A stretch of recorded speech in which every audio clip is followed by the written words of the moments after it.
Hello students, all of you welcome to your educational channel Pankaj Science World. Students, we are studying the chapter acids, base and salts. In that chapter, up till now we had studied about the acid, base, pH of the solutions. Today we have to study about the reactivity of acid and base. Acid और base इनकी reactions कैसे होती है, तो उसमें first reaction हमें आज पढ़ना है जिसका नाम है न्यूट्रलाइजेशन रिएक्शन. आगे समझ में, neutralisation of acid and base. When acid and base reacts with each other, at that time there occurs the neutralization reaction. तो न्यूट्रलाइजेशन रिएक्शन क्या होती है, न्यूट्रलाइजेशन रिएक्शन कैसे होती है, and what happens when there occurs the acid and base react with each other. Acid और base दोनों के बीच में रिएक्शन होती है, तो क्या होता है, इन सब के बारे में आपको इस वीडियो में जानकारी दी जाएगी.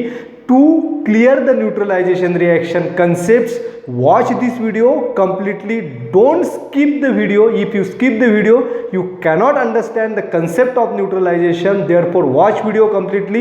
If you are not subscribed my channel, then subscribe it. And if you like the video, then don't forget to share it. Now we are going to start the neutralization. तो neutralisation बच्चों start करने से पहले हमने pH के बारे में पढ़ा है. तो पीएच पेपर जो है और पीएच स्केल हमें पता है. तो pH scale it range forms 0 to 14. उसमें रेंज होती है 0 to 14 और 7 जो है it is the mid point. Then if the pH is 7 then substance is called as neutral, and if pH is less than 7 then it is called as acid, and if it is more than 7 it is called as base. तो ये तो हमने पढ़ा है, लेकिन neutralisation reaction समझने के लिए ये आपका बेसिक पक्का होना जरूरी है. तो आगे समझ में, न्यूट्रल सब्सटेंस किसे कहते हैं, जिसकी पीएच क्या है 7 है, न्यूट्रल. और बेसिक किसे कहते हैं, जिसकी पीएच 7 से ज़्यादा है. और एसिड किसे कहते हैं, जिसकी पीएच 7 से कम है.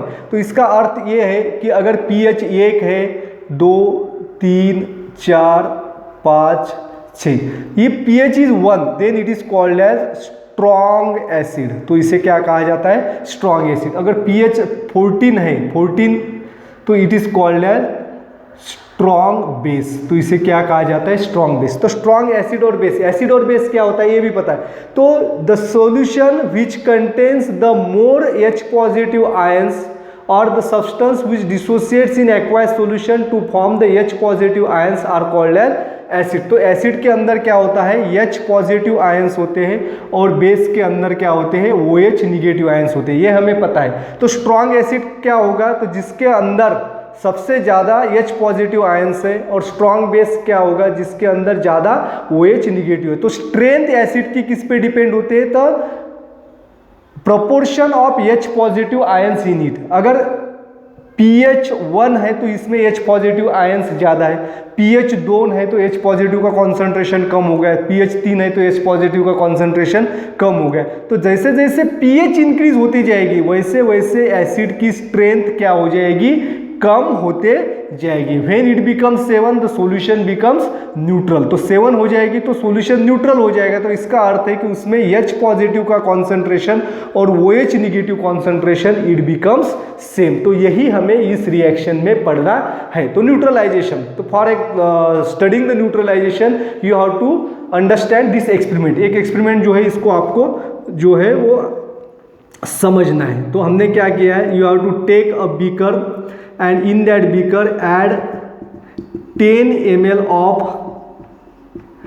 dilute HCl solution. तो इसमें हमने क्या दिया है, 10 ml dilute HCl solution दिया है. तो for example the solution is of 1 molar HCl solution. 1 molar HCl solution जो है इसकी pH जो है 0 होती है. If you have taken the drop of this solution on pH स्ट्रिप, पीएच स्ट्रिप पेपर के ऊपर इसका अगर हमने ड्रॉप लिया तो its colour appears to be dark red and suppose its pH is 0. तो इसकी पीएच क्या है, 0 है. तो 1 मोलर सॉल्यूशन लिया है तो इसकी पीएच है 0. आगे समझ में. And now what you have to do, पहले हमने क्या किया, HCl सॉल्यूशन उसका पीएच मेजर किया तो पीएच आया है इसका 0. तो और इसका कलर पीएच पेपर पे आया है रेड, तो red colour indicates the acids, red, yellow और ऑरेंज कलर जो है वो एसिड जो है वो रिप्रेजेंट करता है। तो पीएच पेपर की स्केल आपने देखी होगी, उस पर कलर और कलर के हिसाब से पीएच दी हुई।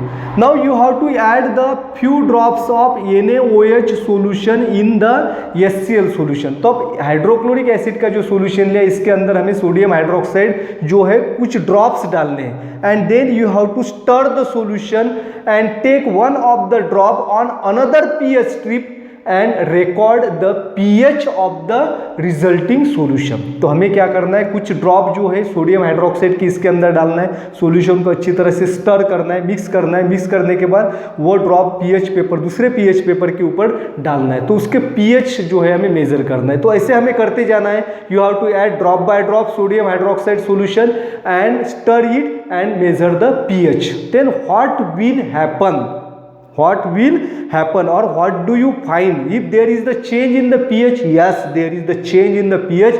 The pH of the solution goes on increasing. pH increases on adding sodium hydroxide solution in it. तो इसके अंदर सोडियम हाइड्रोक्साइड सॉल्यूशन डालने की वजह से उसकी पीएच इंक्रीज होती है। तो पीएच जब इंक्रीज होती है तो सोडियम हाइड्रोक्साइड HCl जो है वो स्ट्रॉन्ग एसिड है, तो उसकी पीएच कम हो रही है। इसका अर्थ क्या है, तो इट बिकम्स वीक एसिड, उसकी एसिडिटी कम हो रही है और बेसिसिटी बढ़ रही है। तो एसिडिक जो नेचर है उसका कम हो रहा है। तो इसका अर्थ क्या है, the strength of H positive ions is decreases. तो pH means the power of hydrogen ion, तो हाइड्रोजन आयन जो है उसका कॉन्सेंट्रेशन इसके अंदर कम हो रहा है। तो ये हाइड्रोजन आयन का कॉन्सेंट्रेशन कम क्यों होता है, why does the pH increases when sodium hydroxide solution is added to the HCl solution? तो pH क्यों इंक्रीज होती है? तो question, the answer of this question is lies in the dissociation reaction. तो डिसोसिएशन रिएक्शन हमने पढ़ा है बच्चों। तो dissociation what happens when the sodium hydroxides and HCl, the HCl solution get dissociates in aqueous medium or in water to forms H positive and Cl negative ion. Similarly, the sodium hydroxides also dissociates to form H positive and OH negative ion. आ गया समझ में? अभी हमने ये जो HCl solution बनाया है, 10 ml HCl solution पहले बनाया है, तो HCl सॉल्यूशन किस में बनाया है, वाटर के अंदर। तो water also undergoes the dissociation to a very small extent to form the H positive and OH negative ion. तो वाटर के अंदर भी क्या होता है, H पॉजिटिव और OH निगेटिव आयन होता है, लेकिन pure water contains the equal proportion of H positive और OH निगेटिव आयन। तो वाटर के अंदर H पॉजिटिव और OH निगेटिव आयन जो है ये इक्वल प्रोपोर्शन में होता है, यानी कि जितने H पॉजिटिव होंगे उतने ही OH निगेटिव आयन होंगे। तो इस वाटर के अंदर हमने HCl का सॉल्यूशन बनाया, तो HCl में क्या होता है, तो H positive ions it dissociates in water to form H positive. Therefore, this solution contains more H positive ion. That is, the H positive ions is excess. तो इसके अंदर क्या है, H पॉजिटिव आयंस एक्सेस है। तो H positive ions उसके अंदर क्या है, ज्यादा होते हैं। देन व्हाट हैपन्स, तो ये जो HCl सॉल्यूशन है इसके अंदर एक्सेस H पॉजिटिव आयंस है, and we are going to add sodium hydroxide. It means that we are going to add the, इसमें क्या होता है, सोडियम हाइड्रोक्साइड डिसोसिएशन के बाद Na पॉजिटिव और OH निगेटिव। तो इसके अंदर हम क्या डाल रहे हैं, OH निगेटिव आयन डाल रहे हैं। तो सोडियम हाइड्रोक्लोरिक एसिड में H पॉजिटिव आयंस एक्सेस है और उसमें हम H पॉजिटिव आयंस डाल रहे हैं। तो H पॉजिटिव आयंस डालने की वजह से this excess of OH negative ions get combines with H positive ions to form the water.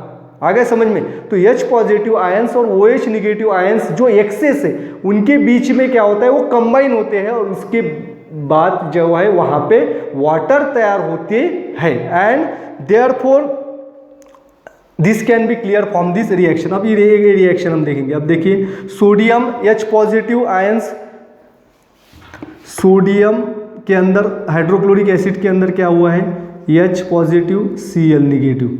Similarly sodium hydroxide के अंदर H पॉजिटिव और OH निगेटिव। तो इसके अंदर क्या होता है, H positive combines with OH negative and now H positive Cl negative plus H positive और OH negative they forms the water, यहाँ पे वाटर तैयार होता है। तो इसका अर्थ क्या है, H positive plus OH negative ions forms the water.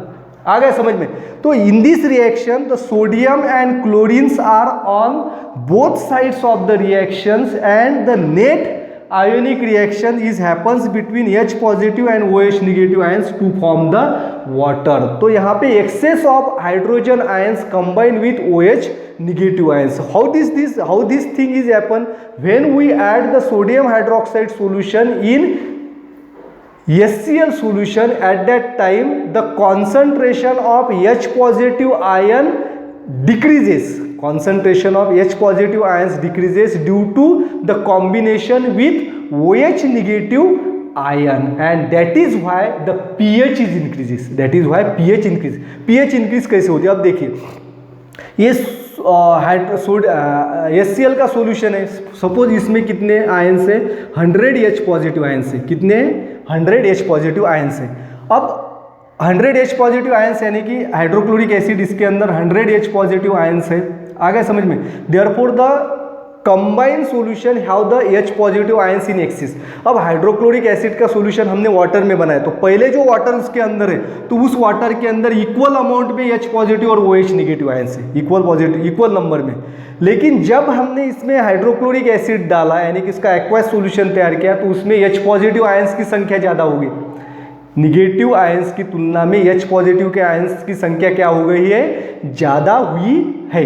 Now we are going to add sodium hydroxide. तो सोडियम हाइड्रोक्साइड जब डालते हैं तो उसके अंदर OH, तो पहले हमने क्या किया, सोडियम हाइड्रोक्साइड एकदम नहीं डाला तो थोड़ा थोड़ा डाला। तो सपोज पहले हमने फ्यू ड्रॉप्स डाले तो उसके अंदर कितने हैं, 25 OH निगेटिव आयन। तो 100 out of 100 H positive ions 25 OH negative ions combine with 25 H positive ions and now it forms the H2O, it forms the 25 H2O। now the 75 H positive ions are remains। अब इसमें कितने बचे हैं, 75। फिर से हमने sodium hydroxide डाला, उसके अंदर भी सपोज 25 OH निगेटिव आयंस है तो वो भी रिएक्ट हो गए, इसमें से बचे हुए 75 से 25 तो उसमें कितने बचे हैं, 50 H पॉजिटिव आयंस। फिर हमने सोडियम हाइड्रोक्साइड डाला जिसके अंदर 25 OH निगेटिव आयंस है, वो किसके अंदर रिएक्ट होंगे, बचे हुए 50 में से 25, अब कितने बचे 25। और लास्ट हमने फिर से सोडियम हाइड्रोक्साइड सॉल्यूशन डाला जिसके अंदर 25 OH निगेटिव है आयंस है, और जो बचे हुए 25 OH निगेटिव आयंस के साथ कंबाइन होते हैं, यानी कि all H positive ions get react with OH negative ions to form the H2O water। when this happen, when you add the enough quantity of sodium hydroxide in the HCl solution, at that time all H positive ions, excess of H positive ions combine with OH negative ions, therefore the net ions present in the solution are only Na positive and Cl negative, and they forms the sodium chloride salts in a solvent water। आ गया समझ में। now the source of H positive and H positive और OH negative ions, अभी क्या हुआ है, solution के अंदर जितने H पॉजिटिव आयंस एक्सेस थे उतने सोडियम हाइड्रोक्साइड आयंस उसमें डाल दिए गए हैं, तो जिसकी वजह से अब क्या हुआ है, 100 H पॉजिटिव आयंस और 100 OH निगेटिव आयंस, कितने हो गए, 100 H पॉजिटिव आयंस और 100। देयरफॉर द कॉन्सेंट्रेशन, अब इसमें कॉन्सेंट्रेशन किसका ज्यादा है, neither H positive neither OH negative. अगर H पॉजिटिव आयन ज्यादा है तो वो एसिड है, और OH निगेटिव आयन ज्यादा है तो बेस है। तो therefore this solution is neither acidic nor basic and it is a neutral. And if you take the test of this solution when you add the enough NaOH solution, it becomes green on pH paper. तो pH paper क्या होता है, green colour का होता है, and that shows the neutral nature of this solution, and therefore this reaction is called as neutralisation reaction. तो इसीलिए इस रिएक्शन को क्या कहते हैं बच्चों, न्यूट्रलाइजेशन रिएक्शन। तो क्योंकि न्यूट्रलाइजेशन क्या हुआ है, क्योंकि जितने भी H पॉजिटिव आयंस जो थे उसका कॉन्सेंट्रेशन और OH निगेटिव का कॉन्सेंट्रेशन यहाँ पे सेम हुआ है, तो जिसकी वजह से एक्सेस आयन कोई भी नहीं है, एक्सेस आयंस नहीं, neither H positive nor OH negative. H positive है तो एसिड, OH निगेटिव है तो बेस, तो उसके अंदर H पॉजिटिव भी नहीं है, OH निगेटिव, देयरफॉर न्यूट्रल हो गए। न्यूट्रल हो गए यानी कि concentration it become same. Neutral solution के अंदर क्या होता है, neutral solution means that it contains the same amount of H positive and OH negative ions, and that is why the solution is neutral, and neutral solution has pH 7।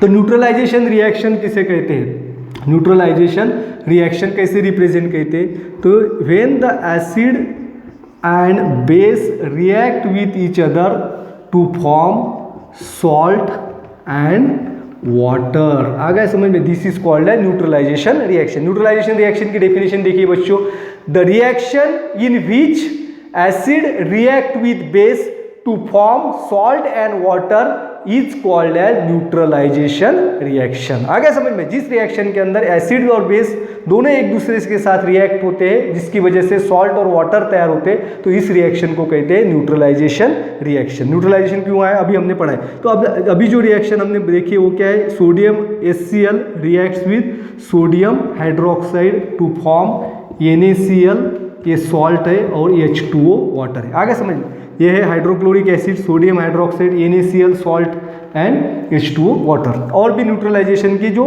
Reactions है इसके बारे में examples देखेंगे। तो examples, ये है examples of reaction. ये हो गया पहला एग्जांपल। तो दूसरा एग्जांपल जो है हम लिखेंगे HNO3। HNO3 that is the nitric acid, ये एसिड है। देन इसके अंदर डाला हमने KOH। KOH means potassium hydroxide. तो HCl NCNO3 पोटेशियम हाइड्रोक्साइड। अब देखिए इसके अंदर क्या होगा, तो H positive ions, H reacts with OH। आ गया समझ में, एंड बचे हुए क्या है K और NO3, they forms KNO3 that is potassium nitrate जो कि है सॉल्ट, और H और OH दे फॉर्म्स H2O। आ गया समझ में, इस तरह से न्यूट्रलाइजेशन रिएक्शन होती है। और एग्जांपल आपको मैं बताता हूं। अब देखिए H2SO4। H2SO4 means sulphuric acid. आ गया समझ में। अब sulphuric acid it reacts with ammonium hydroxide NH4OH, that is called as ammonium hydroxide. Then it forms, अब देखिए H और OH they form H2, and this ammonium hydroxide reacts with sulphate to forms the ammonium sulphate and water is forms. तो यहाँ पे दो molecules है, तो यहाँ पे दो आएगा, दिट फॉर्म्स द